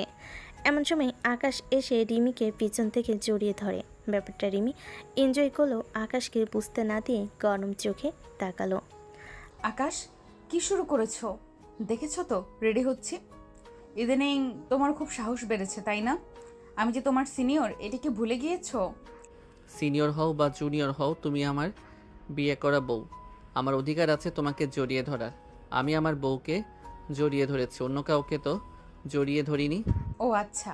কি আর করবো বলো, ঘরে এত সুন্দরী বউ দেখলে শুধু আদর করতে মন চায়। অবশ্য তুমি যদি চাও অন্য মেয়েকে পটিয়ে তার সাথে। আকাশ আর বাকি কথাটুকু সম্পূর্ণ করতে পারল না। তার আগেই রিমি আকাশের গাল চেপে পড়ল। আর একবার যদি তোমার মুখে অন্য মেয়ের নাম শুনেছি, তোমার ঠ্যাং ভেঙে রুমে বসিয়ে রাখবো বলে দিলাম। তাহলে ভালোবাসি কথাটা বলে দাও। সব কথা বলে না হৃদয়, কিছু কথা বুঝে নিতে হয়। তাহলে কি ধরে নিব তুমি আমাকে ভালোবাসো সিনিয়র বেবি? রিমি আকাশকে আর কোনো উত্তর না দিয়ে রুমে চলে গেল। রেডি হয়ে অফিসের উদ্দেশ্যে বেরিয়ে গেল। আজকে অফিসে দুটো গুরুত্বপূর্ণ মিটিং ছিল। ডিউটি শেষ করে অনেক ক্লান্ত থাকায় ক্যান্টিনে চলে গেল। কিন্তু রিমি ক্যান্টিনে গিয়ে এতদিন পরে আবার সানিয়া দেখা পাবে ভাবিনি। আর আশ্চর্য করার বিষয় হলো সানিয়ার সাথে একটা হুডি পরা লোক রয়েছে। এখন তো খুব একটা শীত নেই, সারাক্ষণ হুডি পরে চোখ মুখ ঢেকে রাখার মতো শীত এখনো আসেনি। তাহলে কি এই হুডি পরা লোকটা কোনোভাবে নিজেকে আড়াল করতে চাইছে? এই লোকটাই সেই সাইকো নয় তো, যাকে আমি দীর্ঘ 2 মাস ধরে খুঁজে চলেছি? কে হতে পারে এই সাইকো লোকটা? ক্যান্টিনে সানিয়ার সাথে ওই হুডি পরা লোকটাই সেই সাইকো লোকটা। পরে রিমি দুজনের মধ্যে কথা কাটাকাটি দেখে রিমি সন্দেহ কারো হয়। রিমি আর একটু এগিয়ে গিয়ে শুনতে পেল সানিয়া ওই হুডি পরা লোকটাকে বলছে, আসলে তুমি কখনোই আমাকে ভালোবাসোনি। দিনের পর দিন আমাকে ব্যবহার করে এসেছো। শুধুমাত্র তোমার কথায় আমি সেদিন আকাশের ঘোলের মধ্যে নেশা জাতীয় দ্রব্য মিশিয়ে ওকে জোর করে খাইয়েছিলাম। ওর গাড়িতে অ্যাক্সিডেন্ট না হওয়ার পরেও দিনের পর দিন ওকে ব্ল্যাকমেল করে ওর থেকে হাজার হাজার টাকা নিয়ে তোমাকে দিয়েছি। তো দেখো, আমার বিয়ে হয়েছে তো কি হয়েছে? তুমি বললে আমি এখনই রিয়ানকে ডিভোর্স দিয়ে দেবো, তারপর আমরা দুইজন নতুন করে সংসার শুরু করব। পাগল হয়ে গেছো তুমি? তুমি ভেবেছো আমি এত কিছু করেছি তোমাকে বিয়ে করার জন্য? নো ডিয়ার, আমার কাছে তুমি শুধুমাত্র একটা দাবার গুটি ছিলে আমার ভালোবাসার কাছে পৌঁছানোর জন্য। এখন শুধু ওই জুনিয়রকে শেষ করতে পারলেই আমার রাস্তা ক্লিয়ার। আমি থাকতে কখনই তোমার চাওয়া পূরণ হবে না। তুমি কি ভেবেছো এই সানিয়ার সাথে ছলনা করে পার হয়ে যাবে? তুমি আমার না মানে আর কারোরই না। কি করবে তুমি? তুমি এতদিন যে অপকর্ম করেছো, রিমির বাবা মাকে মেরেছো, এর সব প্রমাণ আমার কাছে আছে। আমি এখনই সেসব প্রমাণ পুলিশের হাতে তুলে দিব। আপনাদের আর কষ্ট করে পুলিশের কাছে যেতে হবে না ম্যাডাম, আমরা নিজেই আপনাদেরকে নিতে চলে এসেছি। পুলিশ দেখে সানিয়া আর ওই হুডি পরা লোকটা চমকে উঠে বলল, আপনারা এখানে? জি, আমরা এতক্ষণ আপনাদের সমস্ত কথা আমরা শুনেছি, তাই আলাদা করে কোনো প্রমাণের প্রয়োজন নেই। এবার চলুন আপনাদের শ্বশুর বাড়ি। পুলিশ সানিয়া আর ওই সাইকোকে ধরে নিয়ে যাবে সেই মুহূর্তে রিমি বলে উঠল, দাঁড়ান অফিসার, আমিও দেখতে চাই কে আমার সাইকো প্রেমিক, যে কিনা আমার জন্য আমার বাবা মাকে খুন পর্যন্ত করতে দ্বিধাবোধ করেনি। আপনি কে? আমি রিমি, আমি আপনাদের ইনফর্ম করেছিলাম এখানে আসার জন্য। ঠিক আছে ম্যাডাম, আপনাকে অনেক ধন্যবাদ, বিশেষ করে ভিডিও ক্লিপটা আমাদের দেওয়ার জন্য। ইটস ওকে, আপনারা বরং আমার একতরফা সাইকো প্রেমিকের হুডিটা একটু তুলে দিন, আমার অনেক দিনের ইচ্ছা তাকে দেখার। তারপর একজন পুলিশ অফিসার ওই সাইকোটার হুডি সরাতেই পরিচিত একটা মুখ দেখে থমকে গেল রিমি। লোকটা আর কেউ নয় বরং তার অফিসের স্যার। স্যার আপনি? হ্যাঁ রিমি, আমি। বিশেষ করে রিমি, আমি যা করেছি তোমাকে পাওয়ার জন্য করেছি, অন্য কোনো স্বার্থ ছিল না আমার। এখন আমি বুঝতে পারছি আপনি কেন আমার বিয়েতে উপস্থিত ছিলেন না, কেন সেদিন বলেছিলেন চোখের সামনে নিজের ভালোবাসার মানুষকে অন্যের হতে দেওয়ার সাহস আমার ছিল না। ছি, আমার তো ভাবতেই ঘৃণা লাগছে একটা মানুষ কিভাবে এতটা নিচে নামতে পারে। আপনাকে আমি বিশ্বাস করেছিলাম আর আপনি এইভাবে আমার বিশ্বাসের প্রতিদান দিলেন। আমাকে মাফ করে দাও রিমি। অফিসার, এক্ষুনি আমার সামনে থেকে এই দুইজনকে নিয়ে যান, না হলে আমি এদেরকে খুন করে বসবো। সানিয়া এসে রিমির পা জড়িয়ে ধরল। সানিয়া, কি করছো? পা ছাড়ো বলছি, না হলে কিন্তু আমি তোমাকে লাথি দিয়ে ফেলে দিব। তোমার যা ইচ্ছে করো, তবু আমাকে পুলিশে দিও না প্লিজ। আমি যা করেছি তোমার স্যারের কথা অনুযায়ী করেছি। ক্যারিয়ার গড়ার আগেই তুমি ভেঙে দিও না। তোমার এই ন্যাকা কান্নায় আমাকে তুমি ভোলাতে পারবে না। যাও, তোমার যোগ্য স্থানে চলে যাও। রিমি প্রেগনেন্ট, তাই রান্নাঘরে এখন আর যায় না। টুকটাক ঘর গোছগাছ এর কাজ করছিল, তখনই আকাশ এসে জড়িয়ে ধরে পিছন থেকে। আশ্চর্য, তুমি আমার বিয়ে করা বউ। জড়িয়ে ধরেছি, চুমু দিয়েছে, এতে লজ্জা পাওয়ার কি আছে? বউ তো আদর সোহাগ করার জন্যই, তাই না? তাই বলে যেখানে সেখানে তোমার আদর সোহাগের ডালা খুলে বসবে? আর এখন থেকে তুমি অফিসেও যেতে পারবে না। আই মিন চাকরিটা করছো না তুমি। বাসা থেকে স্কুলে জার্নি করে যাওয়া, তুমি অসুস্থ হয়ে পড়বে। কষ্টের ফল হিসেবে বেতন তো পাই। তোমার জুনিয়র বর যথেষ্ট টাকা ইনকাম করে, তার ইনকামের টাকা দিয়ে তোমার মতো 4টা বউয়ের ভরণ পোষণ চালাতে পারবে। তাই তোমার চাকরির কোনো প্রয়োজন নেই। কাল থেকে তুমি অফিস যাচ্ছ না, এটাই ফাইনাল। তুমি বাচ্চাদের মতো করছো কেন? সবে মাত্র কনসিভ হয়েছে, এখনই আমি বাবু সেজে রুমে বসে থাকবো? মনে হচ্ছে পৃথিবীতে এই প্রথম আমি মা হতে চলেছি। আর কোনো মেয়ে মা হয়নি। সিনিয়র বেবি, তুমি নিজেও জানো না আজকে আমি কতটা খুশি হয়েছি। পৃথিবীতে একটা ছেলের সব থেকে সুন্দর অনুভূতি কি জানো? তার প্রথমবারের মতো বাবা হওয়ার সংবাদ শোনা। প্রথমবার বাবা হওয়ার অনুভূতি পৃথিবীর সমস্ত অনুভূতিকে হার মানায়। এই অনুভূতি এতটাই আনন্দের যা শুধুমাত্র হৃদয় দিয়ে অনুভব করা যায়। আমার অনুভূতি তোমাকে বলে বোঝাতে পারবো না সিনিয়র বেবি, কিন্তু আমার খুবই টেনশন হচ্ছে তোমাকে নিয়ে। কেন? তোমার শরীরের যে অবস্থা, বেবি ক্যারি করতে পারবে তো? আমি চাই না আমাকে বাবা হওয়ার আনন্দ দিতে গিয়ে তোমার কোনো ক্ষতি হোক, তাই তো সাবধানে থাকতে হবে। তখনই রুমে আকাশের মা আসে আর তাকে বলে, শায়ান একটু বাইরে যাও তো, কুয়াশার সাথে আমার কিছু কথা আছে। আশ্চর্য, আমার বউ, আমার বাচ্চা, আর আমাকে তাড়িয়ে দিচ্ছ আম্মু? এটা কিন্তু আমার সাথে ঘোর অন্যায় করা হচ্ছে। তুমি যাবি এইখান থেকে? যাচ্ছি তো। আকাশ চলে যেতেই আকাশের আম্মু এসে রিমি দুহাতে দুটা বালা পরিয়ে দিয়ে বলল, আমি বিয়ের পরে তোকে বলেছিলাম আমার অবুঝ ছেলেটাকে একটু বোঝদার বানাতে পারলে তোকে কিছু গিফট করব। আজ তুই এত ভালো একটা খুশির সংবাদ দিলি, তাই আজ তোর জিনিস তোকে দিয়ে দিলাম। জানিস তো মা, তোর বাবাও অনেক খুশি হয়েছে। সে তো দাদু হওয়ার সংবাদ শুনেই বাজার করতে চলে গিয়েছে। আজকে নাকি তোকে নিজের হাতে রান্না করে খাওয়াবে। সত্যি আঙ্কেল আমাকে মেনে নিয়েছে? হ্যাঁ, কিছুদিন পরে নাতি নাতনি আসবে, তার দল ভারী হবে, সেই আশাতেই মেনে নিয়েছে। একে রিমি, কান্না করছিস কেন? এ তো সুখের কান্না। পাগলি মেয়ে, এত কান্না করার কি আছে? আমি বলেছিলাম না, দেখিস একদিন সব ঠিক হয়ে যাবে। এখন একটু রেস্ট কর, আসছি আমি। ঠিক আছে আম্মু। আজকে রিমি ডেলিভারি ডেথ। অপারেশন রুমে ঢোকার আগে রিমি আকাশকে বলে, মেয়ে বাচ্চা হলে তো তুমি বাবুকেই ভালোবাসবে, আমাকে আর ভালোবাসবে না আকাশ। কে বলেছে সিনিয়র বেবি, তোমার প্রতি আমার ভালোবাসা কখনো কমবে না?